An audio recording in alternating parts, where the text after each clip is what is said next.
తమిళనాడులో జరిగేటటువంటి ఎన్నికలకు బీజేపీ కీలకమైనటువంటి మేనిఫెస్టోను విడుదల చేసింది. ఇప్పటికే అన్ని పార్టీలు కూడా ఆయా మేనిఫెస్టోను విడుదల చేశాయి. బీజేపీ ఈరోజు మేనిఫెస్టో విడుదల చేసిన దాంట్లో అత్యధికంగా కూడా మహిళలకు సంబంధించినటువంటి అంశాలే ప్రధాన అంశంగా ఉన్నాయి. ఇప్పటి వరకు అంటే ప్రతి నెల కూడా మహిళకు ఇక్కడ 2,000 రూపాయలను అందిస్తామంటూ, మరొకటి ప్రతి సంవత్సరము 3 ఉచిత గ్యాస్ సిలిండర్స్ని అందజేస్తామంటూ, ఈ రిక్షాలు ఎవరైతే కొనుగోలు చేసే వాళ్లకు 25,000 రూపాయలు ఆర్థిక సహాయం అందిస్తామంటూ, ఇక్కడ ఏదైతే స్మాల్ స్కేల్ ఇండస్ట్రీకి సంబంధించినటువంటి వారికి వడ్డీ లేని రుణాలకు సంబంధించినటువంటి విధంగా కూడా అందిస్తామంటూ ఇక్కడ హామీ ఇవ్వడం జరిగింది. ఇటు తమిళనాడులో అతి పురాతనమైనటువంటి జల్లికట్టు అన్నటువంటిది చాలా కీలకము.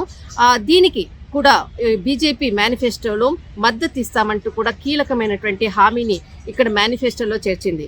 మొత్తం మీద మాత్రం తమిళనాడు సాంప్రదాయాలకు మహిళను ఆకట్టుకునే విధంగా ఈ బీజేపీ మేనిఫెస్టోకి సంబంధించినటువంటిది విడుదల చేసింది. దాదాపు ఏప్రిల్ 23వ తేదీన జరిగేటటువంటి ఎన్నికల్లో ఖచ్చితంగా ఇటు డిఎంకే, అన్నా డిఎంకే, బీజేపీ ప్రధానంగా పోటీ ఉన్నటువంటిది.